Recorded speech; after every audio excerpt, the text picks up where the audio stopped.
ಪಂಚೆ ಉಟ್ಟವರನ್ನ ಮೆಟ್ರೋದಲ್ಲಿ ಅವಮಾನಿಸಿದ್ದಾಯ್ತು. ಈಗ ಮಾಲ್ ಒಂದರ ಸರದಿ. ರೈತರೊಬ್ಬ ಪಂಚೆ ಉಟ್ಟು ಬಂದಿದ್ದಾರೆ ಅಂತ ಮಾಲ್ ಒಳಗಡೆ ಬಿಡದೆ ಸೆಕ್ಯೂರಿಟಿ ಉದ್ದಟತನ ಮೆರೆದಿದ್ದಾರೆ.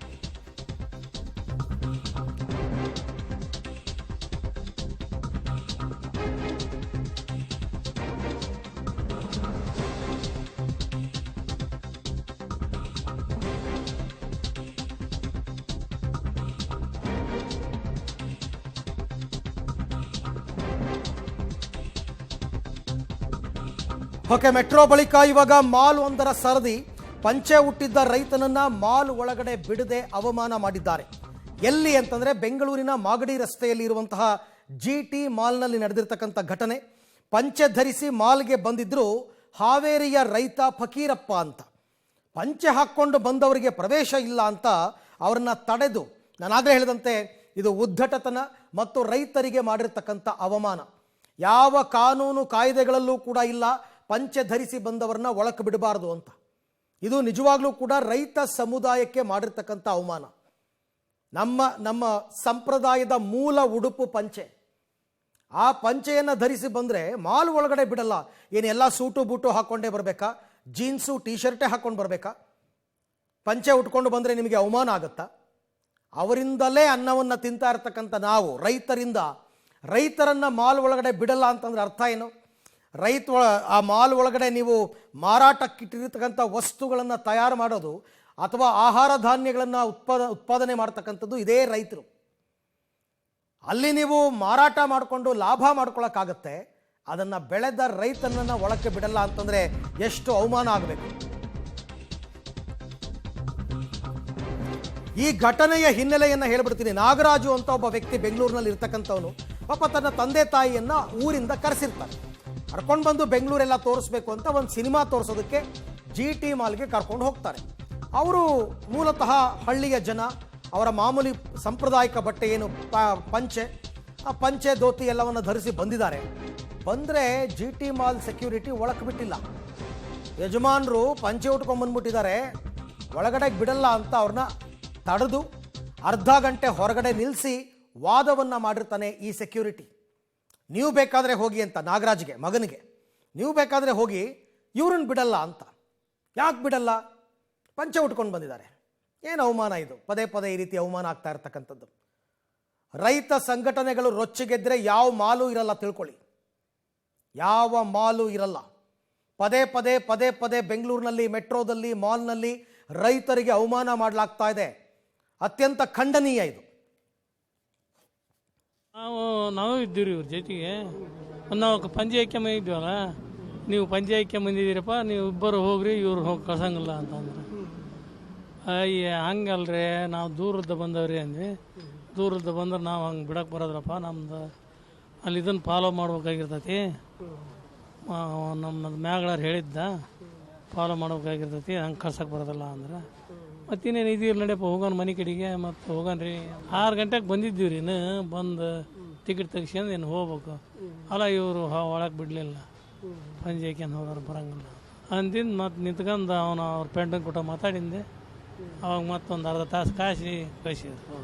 ಇನ್ನೂ ಟಿಕೆಟ್ ತಗೋದಿಲ್ಲ, ಒಳಗಡೆಗೆ ಮೊದಲನೇ ಬಿಡಲಿಲ್ಲ, ಬಿಡಲಿಲ್ಲ. ಹಂಗಾಗಿ ಮತ್ತು ಇವ್ರು ಮಾತಾಡಿಂದೆ ಮತ್ತು ಅವರು ಹಿಂಗೆ ಒಂದು ಅರ್ಧ ತಾಸು ನಿಂತ್ಕೊಂಡ್ವಿ, ಕುತ್ಕೊಂಡ್ವಿ. ಮತ್ತು ಹೋಗೋದಾತ್ನರೇ ಮನೆ ಕಡೆಗೆ ಅಂದ ಜೋತ್ರ ಪಂಚಿ ಉಟ್ಕೊಂಬಂದ್ರೆ ಬಿಡಂಗಲ್ಲ ಒಳ್ಯಾಕ ಅಂತಂದು ಹೇಳಿದ್ರು. ಒಳಗದೇನು ಅಂಥದ್ದು ಕ್ಯಾಮ್ರಾ ಇರ್ತೈತಿ. ಮತ್ತು ಇಷ್ಟ ನಮಗೆ ಸಾಕಾತ, ಮತ್ತು ಸುಮ್ಮ ಹೊಂಟಿದ್ವರ ಮನೆ ಕಡೆಗೆ. ಮತ್ತೇನು ಮಾಡಿದ್ರಿ, ಇಲ್ಲಿ ಬಂದು ನಾವೆಲ್ಲ ಹಂಗೆ ಅದು ಇದು ಅಂತ ಏನಾರ ಒಂದು ಕೇಳಕ್ಕೆ ಹೋದ್ರೆ ಮತ್ತೆ ಏನಾರ ಒಂದು. ಸರ್, ನಾವು 6 ಗಂಟೆಗೆ ಕರ್ಕೊಂಬಂದಿದ್ದು, ಫಿಲಮ್ ನೋಡೋಣ ಅಂತ ಬಂದಿದ್ದು. ಅದೇ ಎಂಟ್ರಿ ಆಗುವಾಗ ಅವರು ಅಲೋ ಮಾಡಲಿಲ್ಲ. ಏನಕ್ಕಂತ ಕೇಳಿದರೆ, ಅದೇ ಪಂಚೆ ಹಾಕ್ಕೊಂಬಂದಿದ್ದಾರೆ, ಪಂಚೆ ಹಾಕ್ಕೊಂಬಂದ್ರೆ ಅಲೋ ಮಾಡಲ್ಲ, ನೀವು ಬೇಕಂದ್ರೆ ಹೋಗಿ ನೀವು ಪ್ಯಾಂಟ್ ಹಾಕ್ಕೊಂಬಂದಿದ್ದೀರ ಅಂತಂದ್ರು. ಅದೇ ಏನಕ್ಕೆ ಈ ಥರ ಅಂತಂದಾಗ ಅದೇ ಸೂಪರ್ವೈಸರ್ನ ಕೇಳಿಬೇಕಂದ್ರೆ ಅಂತಂದ್ರೆ ಅವರು ಅದೇ ಹೇಳಿದರು, ನಮ್ಮ ರೂಲ್ಸ್ ಇದೆ ಸರ್, ನಾವು ಅಲೋ ಮಾಡೋಕ್ಕಾಗಲ್ಲ, ನೀವು ಬೇಕಾದ್ರೆ ಅಂದರೆ ಹೆಡ್ ಇದ್ದಾರೆ ಮೇಲಿರೋರ ಜೊತೆ ಮಾತಾಡ್ಕೊಳ್ಳಿ, ನಮಗೆ ಗೊತ್ತಿಲ್ಲ ಅಂತ ಅಂದ್ರೆ ಇಲ್ಲ ಆ ಥರ ಏನು ಹೇಳಿಲ್ಲ. ಬಟ್ ಯಾವಾಗೂ ರೂಲ್ಸ್ ಇಲ್ಲ ಎಲ್ಲೂ. ಅಂದರೆ ಈಗ ನಮಗೂ ಗೊತ್ತಿಲ್ಲ, ನಾವು GT ಮೇಲೆ ಬಂದಿರ್ತೀವಿ, ಪಂಚೆ ಹಾಕೊಂಡ್ಬಂದಿರೋರಿಗೆ ಬಿಡಲ್ಲ ಅನ್ನೋದು ಯಾವುದೂ ರೂಲ್ಸ್ ಎಲ್ಲೂ ಇಲ್ಲ. ಪಂಚೆ ಹಾಕೊಂಡ್ಬಂದಿರೋದೇ ಅವ್ರಿಗೆ ಅಲೋ ಮಾಡಲ್ವಂತೆ, ಪಂಚೆ ಹಾಕೊಂಡ್ಬಂದಿರೋರು ಅಲೋ ಮಾಡಲ್ಲ ಅಂತಂದು ಹೇಳಿದ್ದವರು, ಡೈರೆಕ್ಟಾಗಿ ಹೇಳಿದ್ದು. ಹೌದು, ಅದೇ ಅದು ಎಲ್ಲೂ ಗೊತ್ತಿಲ್ಲ, ಎಲ್ಲೂ ಇಲ್ಲ ಅದು. ಆ ಥರ ಏನು ನಾವೇನು ಅಷ್ಟೇನು ಕೇಳಲಿಲ್ಲ. ಬಟ್ ಅಲೋ ಮಾಡಿಲ್ಲ ಅಂದ್ರೆ ಏನು ಮಾಡೋಕ್ಕಾಗತ್ತೆ ಅಂತ ರಿಟರ್ನ್ ಹೋಗಕ್ಕೆ ರೆಡಿ ಆಗಿದ್ವಿ. ಬಟ್ ಅದೇ ನಮ್ಮ ಫ್ರೆಂಡಿಗೆ ಫೋನ್ ಮಾಡಿ ಮತ್ತು ಇಲ್ಲೇ ನಾ ಚಂದ್ರ ಲೇಔಟಲ್ಲಿ ಇರೋದು, ಚಂದ್ರ ಲೇಔಟಿಂದ ಇಲ್ಲಿ ಬಂದಿದ್ದೆ ಸಿನಿಮಾ ನೋಡೋಕ್ಕೆ ಅಂತ. ಪಂಚೆ ಹಾಕೊಂಡ್ಬಂದಿದ್ದಾರೆ ಸರ್, ಅದಕ್ಕೆ ಅಲೋ ಮಾಡ್ತಾ ಇಲ್ಲ ಅಂತಂದು ಹೇಳ್ತಾರೆ. ಪಂಚೆ ಹಾಕೊಂಡ್ಬಂದಿರೋದಕ್ಕೆ ಅಲೋ ಮಾಡಲ್ವಂತೆ, ಆ ಥರ ಹೇಳಿದ್ವಿ ಸರ್. ಎಲ್ಲವನ್ನ ವಿವರವಾಗಿ ಹೇಳಿದ್ದಾರೆ. ಫಸ್ಟು ಸೆಕ್ಯೂರಿಟಿ ತಡೆದಿದ್ದಾನೆ, ಪಂಚೆ ಹಾಕ್ಕೊಂಡು ಬಂದವರಿಗೆ ಒಳಗಡೆ ಅಲೋ ಮಾಡಲ್ಲ ಅಂತ. ಆಮೇಲೆ ಸೂಪರ್ವೈಸರ್ ಕೇಳಿದರೆ ಆತನೂ ಅದನ್ನೇ ಹೇಳಿದಾನಂತೆ, ಇಲ್ಲ ಬಿಡಲ್ಲ ಅಂತ. ಅಂದರೆ ಇವರೇನಾದರೂ ರೂಲ್ಸ್ ಮಾಡ್ಕೊಂಡ್ಬಿಟ್ಟಿದಾರಾ ಅಂತ GT ಮಾಲ್ನವರು. ಅದು ಯಾವುದೇ ಒಂದು ಮಾಲ್ ಆಗಿರಲಿ, ರೂಲ್ಸ್ ಏನಾದರೂ ಮಾಡಿದಾರಾ? ನಮ್ಮ ಮಾಲ್ ಒಳಗಡೆ ಪಂಚೆ ಉಟ್ಕೊಂಡು ಬಂದವ್ರನ್ನ ನಾವು ಬಿಡಲ್ಲ ಅಂತ. ಆ ಥರ ಏನಾದರೂ ಮಾಡಿದರೆ ಮಾತ್ರ ನಿಜಕ್ಕೂ ಇದೊಂದು ದೂರು ದಾಖಲಾಗಲೇಬೇಕು, ಕಂಪ್ಲೇಂಟ್ ಆಗಬೇಕಾಗುತ್ತಿದ್ದು. ಯಾರ ಆ ಥರ ರೂಲ್ ಮಾಡೋದಕ್ಕೆ ಯಾರು ಇವ್ರಿಗೆ ಪರ್ಮಿಷನ್ ಕೊಟ್ಟಿದ್ದು? GT ಮಾಲ್ನಲ್ಲಿ ರೈತನಿಗೆ ಅವಮಾನ ಪ್ರಕರಣಕ್ಕೆ ಸಂಬಂಧಪಟ್ಟಂತೆ ಆಮೇಲೆ ಕ್ಷಮೆ ಕೇಳಿದ್ದಾರೆ. ತೀವ್ರ ವಿರೋಧದ ಬಳಿಕ ಆಡಳಿತ ಮಂಡಳಿ ಕ್ಷಮೆ ಯಾಚನೆ ಮಾಡಿದ್ದಾರೆ. ಪಬ್ಲಿಕ್ ಟಿವಿ ಜೊತೆ ನಿನ್ನೆ ರೈತನನ್ನ ತಡೆದಿದ್ರು ಸೆಕ್ಯೂರಿಟಿ, ಆ ಸೆಕ್ಯೂರಿಟಿ ಜೊತೆ ಮಾತಾಡಿದ್ದಾರೆ. ನಿನ್ನೆ ಮಧ್ಯಾಹ್ನ ವ್ಯಕ್ತಿಯೊಬ್ಬರು ಪಂಚೆ ಧರಿಸಿ ಮಾಲ್ಗೆ ಬಂದಿದ್ರು ಸರ್, ಮೊಣಕಾಲಿನ ತನಕ ಪಂಚೆ ಧರಿಸಿ ಅಸಭ್ಯವಾಗಿ ನಿಂತಿದ್ರು. ಏನು ಅಸಭ್ಯ? ಸಭ್ಯತೆ ಅಂತಂದ್ರೆ ಏನು ಅಂತ ಕೇಳಬೇಕು ಮೊದಲು. ಆಗ ಕೆಳಗಿನ ಫ್ಲೋರ್ನಲ್ಲಿ ಬರ್ತ್ಡೇ ಪಾರ್ಟಿ ನಡೀತಾ ಇತ್ತು. ಈ ವೇಳೆ ರೈತನನ್ನ ತಡೆದು ಆಡಳಿತ ಮಂಡಳಿಯ ಗಮನಕ್ಕೆ ತಂದಿದ್ದೀನಿ ನಾನು ಅಂತ ಹೇಳಿದ್ದಾನೆ. ಉದ್ದೇಶಪೂರ್ವಕವಾಗಿ ನಾವು ತಡೆದಿಲ್ಲ ಅಂತ ಮಾಲ್ ಸೆಕ್ಯೂರಿಟಿ ಅರುಣ್ ಕೊಟ್ಟಿರ್ತಕ್ಕಂಥ ಸ್ಟೇಟ್ಮೆಂಟ್. ಉದ್ದೇಶಪೂರ್ವಕ ಅಲ್ಲ ಅಂದ್ರೆ ಅರ್ಥ ಏನು? GT ಮಾಲ್ನ ಮ್ಯಾನೇಜರ್ ನವೀನ್ ಇದ್ದಾರೆ, ಅವ್ರನ್ನ ಮಾತನಾಡ್ಸೋಣ. ಸರ್, ನಿನ್ನೆ ಆಗಿರುವಂತಹ ಘಟನೆ ಬಗ್ಗೆ ಏನು ಹೇಳ್ತೀರಿ? ಸರ್, ಫಸ್ಟ್ ಆಫ್ ಆಲ್ ನಾವು ಸಮಸ್ಯೆಲ್ತೀವಿ, ಮಿಸ್ಕಮ್ಯುನಿಕೇಷನಿಂದ ಅದು ಪ್ರಾಬ್ಲಮ್ ಆಗಿರೋದು ಸರ್ ಎಂಟೈರ್ಲಿ. ಏನಕ್ಕಾಯ್ತು ಸರ್ ಮಿಸ್ಕಮ್ಯುನಿಕೇಷನ್? ಸರ್, ನಾವು ರೈತರನ್ನ ದೇವರಂತ ನೋಡ್ತೀವಿ, ಸರಿನಾ? ಇದರ ಮಾಲ್ ಓಪನ್ ಆಗಿ 8 ವರ್ಷ ಆಯಿತು, ಯಾವುದೋ ಒಂದು ಇನ್ಸಿಡೆಂಟ್ ಥರ ಆಗಿಲ್ಲ. ನಿನ್ನೆ ಮಧ್ಯಾಹ್ನ ಒಂದು ಈವೆಂಟ್ ಆಗ್ತಾಯಿತ್ತು UG ಫ್ಲೋರಲ್ಲಿ. ಒಬ್ಬರು ಫಸ್ಟ್ ಫ್ಲೋರಲ್ಲಿ ಲುಂಗಿ ಹಾಕ್ಕೊಂಡು ಸ್ವಲ್ಪ ಗಲೀಜಾಗಿ ತೊಳಕ್ಕಿಂತ ಮೇಲೆ ಕಟ್ಕೊಂಡು ಒಂಥರ ಎಂಬ್ರೇಜಿಂಗ್ ಇತ್ತು. ಕೆಲವೆಡೆ UG ಫ್ಲೋರಿಂದ ನೋಡ್ತಾ ಲೇಡೀಸ್ಗೆಲ್ಲ ಒಂಥರ ಮುಜುಗರ ಆಯಿತು. ನಾವು ಅಲ್ಲಿ ನಿಲ್ತಿದ್ವಿ, ನಮ್ಗೆ ಹೇಳಿದ್ರು ಸರ್ ಸ್ವಲ್ಪ ನೋಡಿ ಸರ್ ನಾವು ವೀಡಿಯೋ ಎಲ್ಲ ಮಾಡ್ತಾಯಿದ್ದೀವಿ ಅಂತ. ಸರ್ ನಾವು ಸೆಕ್ಯೂರಿಟಿಗೆ ಹೇಳಿದ್ವಿ, ನೋಡಪ್ಪ ಅವ್ರಿಗೆ ಹೇಳಿ ಸ್ವಲ್ಪ ಕರೆಕ್ಟಿಗಿರೋಕ್ಕೆ ಹೇಳಿ, ಅವ್ರು ವೀಡಿಯೋ ಎಲ್ಲ ಮಾಡ್ತಾರೆ ಚೆನ್ನಾಗಿರಲ್ಲ ನೋಡೋಕ್ಕೆ ಅಂತ. ಸೊ ಅವ್ರನ್ನ ಸೆಕ್ಯೂರಿಟಿ ಪ್ರಾಪರಾಗಿ ಮಾತಾಡು ಕರೆಸಿ ಆಚೆ ಕಳಿಸೋದು ಸರ್, ಈ ಥರ ಇದೆ ಅಂತ. ಅವ್ರು ಅರ್ಥ ಆಯ್ತು ಸರಿ ಸರ್, ಸಾರಿ ಸರ್ ಅಂತ ಅವ್ರು ಇಲ್ಲಿ ಕೂತ್ಕೊಂಡ್ರು. ಸೇಮ್ ಅದು ಈವೆಂಟ್ ಎಲ್ಲ ಆದಮೇಲೆ ಅವರು ಇಲ್ಲೇ ಲೋಕಲ್ ಅವರು ಅವ್ರಿಗೆ ಅರ್ಥ ಆಯ್ತು ಸರ್, ಸಾರಿ ಸರ್ ಗೊತ್ತಿಲ್ಲ ಅಂತಾರೆ ಹೋದರು. ಮತ್ತು ಸಂಜೆ ಇವ್ರು ಬಂದಾಗ ಇವನೇನು ಹೋಗ್ಬಾರ್ದು ಅಂತ ಹೇಳಿಲ್ಲ ಸರ್, ಈ ಥರ ಜನ ಇದು ಇನ್ಸಿಡೆಂಟ್ ಆಯಿತು, ಒಂದು ನಾವು ಮ್ಯಾನೇಜ್ಮೆಂಟ್ಗೆ ಹೇಳ್ತೀವಿ, ನಿಮ್ಗೆ ಅಪ್ಡೇಟ್ ಮಾಡ್ತೀವಿ ಸರ್ ಅಂತ ಹೇಳಿ ಒಂದು 5 ನಿಮಿಷ ವೆಯ್ಟ್ ಮಾಡಿದ್ರು. ಆ 5 ನಿಮಿಷ ಅನ್ನೋದು 10 ನಿಮಿಷ ಆಯಿತು. ಆ 10 ನಿಮಿಷಕ್ಕೋಸ್ಕರ ಅವರು ಸ್ವಲ್ಪ ಟೆನ್ಷನ್ ಆಗಿ ಮ್ಯಾನೇಜ್ಮೆಂಟಿಂದ ರಿಪ್ಲೈ ಬರೋ ತನಕ ಅಲ್ಲೇ ಹೊರಗಡೆ ವೇಟ್ ಮಾಡಿಸ್ತಾರೆ. ಇಲ್ಲ ಇನ್ಸೈಡ್ ವೆಯ್ಟ್ ಮಾಡಿಸಿ, ಒಳಗಡೆ ಯಾರು ಕಳಿಸಿಲ್ಲ. ನಾವು ಏನಿದ್ರು ಒಳಗೆ ಒಂದು ಕೂತ್ಕೊಳ್ಳಿ ಸರ್ ಅಂತ ಅವ್ರನ್ನ ಏನು ಗೌರವ ಕೊಟ್ಟು. ಎಷ್ಟೊತ್ತು ಆದಮೇಲೆ ಮ್ಯಾನೇಜ್ಮೆಂಟಿಂದ ರಿಪ್ಲೈ ಸಿಕ್ತು ಸರ್? ಒಂದು 10 ನಿಮಿಷ ಆಗಿರ್ಬೋದು ಸರ್. ಓಕೆ, ಅಲ್ಲಿ ತನಕ ಹೊರಗಡೆ ಇದ್ರ ಅಥವಾ ಒಳಗಡೆನೆ ನಿಲ್ಸಿದ್ರ? ಹೊರಗಡೆ. ಓಕೆ, ಮಾಲ್ ಇನ್ಸೈಡ್ ಕೂರಿಸಿದೀವಿ ಅವ್ರನ್ನ. ಅವರು ಎಂಟ್ರಿ ಆಗ್ತಿದ್ದ ಹಾಗೆ ಏನು ಹೇಳಿದ್ರು ಸರ್? 1 ನಿಮಿಷ ಸರ್, ಮಧ್ಯಾಹ್ನ ಈ ಥರ ಇನ್ಸಿಡೆಂಟ್ ಆಯಿತು, ಒಂದು ಇನ್ಸ್ಟ್ರಕ್ಷನ್ ಬಂದಿದೆ. ಅಂದರೆ ಮೊದಲೇ ನೀವು ಕನ್ವೆ ಮಾಡಿದ್ರಿ? ಹೌದು ಸರ್, ಬಟ್ ಕನ್ವೆ ಮಾಡೋ ರೀತಿ ಒಂಚೂರು ರಫ್ ಆಗಿರ್ಬೋದು, ಅದು ಸಮಯಕ್ಕೆ ಇರ್ತೀವಿ. ಇದು 100% ಒಂದು ಕಮ್ಯುನಿಕೇಷನ್ ಗ್ಯಾಪ್ ಅಷ್ಟೇ ಸರ್ ಇದು. ಈಗ ವಿಡಿಯೋದಲ್ಲಿ ಕೂಡ ಒಂದಿಷ್ಟು ಕಡೆ ಹೇಳ್ತಾರೆ, ಇಲ್ಲ ಮ್ಯಾನೇಜ್ಮೆಂಟ್ ಅವ್ರು ಹೇಳಿದ್ದಾರೆ, ಮ್ಯಾನೇಜ್ಮೆಂಟ್ ನಿರ್ಧಾರ ಹೇಳಿದ್ರು. ಮಧ್ಯಾಹ್ನ ಆಯ್ತಲ್ಲ ಇನ್ಸಿಡೆಂಟು, ಅದ್ರ ಮೇಲೆ ಹೇಳಿದ್ರು. ಆ ಇನ್ಸಿಡೆಂಟ್ ಮೇಲೆ ಇವ್ರು ಹಂಗೆ ಕಂಟಿನ್ಯೂ ಮಾಡ್ಕೊಂಡು ಬರ್ತಾ ಇದ್ರು.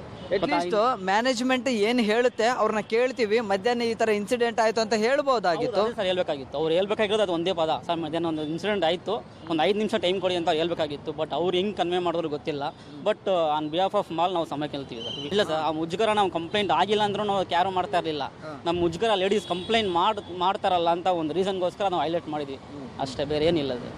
ಫೈನಲಿ ಏನು ಹೇಳ್ತೀರಿ ಸರ್ ಇನ್ಸಿಡೆಂಟ್ ಬಗ್ಗೆ? ಇನ್ಸಿಡೆಂಟ್ ಬಗ್ಗೆ GT ಮಾಲ್ ಪರವಾಗಿ ಕ್ಷಮೆ ಕೇಳ್ತೀವಿ ಸರ್, ಅದೊಂದು ಮಾತ್ರ ಅಷ್ಟೇ.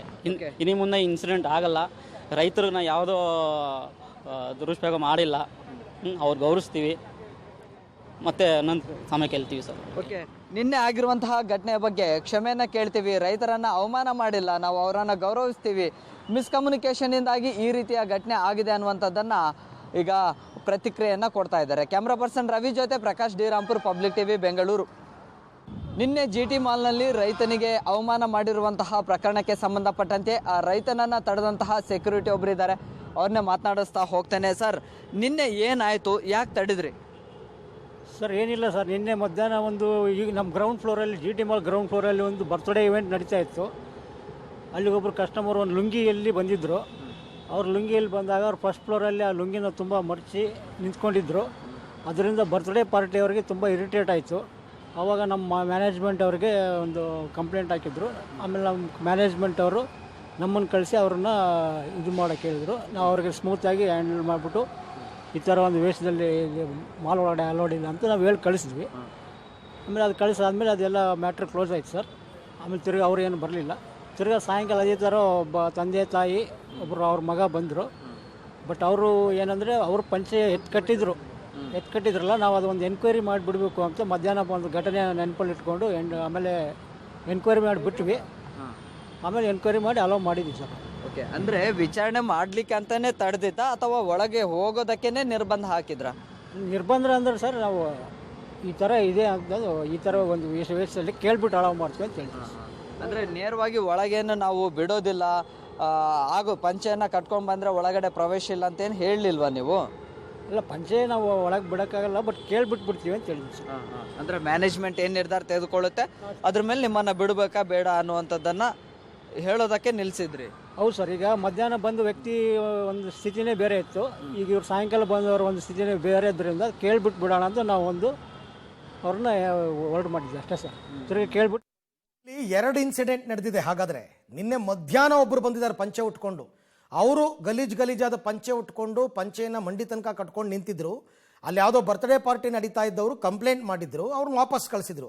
ಪುನಃ ಸಾಯಂಕಾಲ ಇವ್ರು ಬಂದಿರೋದು, ನಾಗರಾಜು ಅವ್ರ ಅಪ್ಪ ಅಮ್ಮ, ಇವರು ಪಂಚೆ ಉಟ್ಕೊಂಡು ಬಂದಿದ್ದಾರೆ. ಸೊ ಇವರು ಪಂಚೆ ಉಟ್ಕೊಂಡು ಬಂದಾಗ ಬಿಟ್ಟಿಲ್ಲ, ಮಧ್ಯಾಹ್ನದ ಇನ್ಸಿಡೆಂಟ್ ನೆನೆಸ್ಕೊಂಡು ಅಂತ.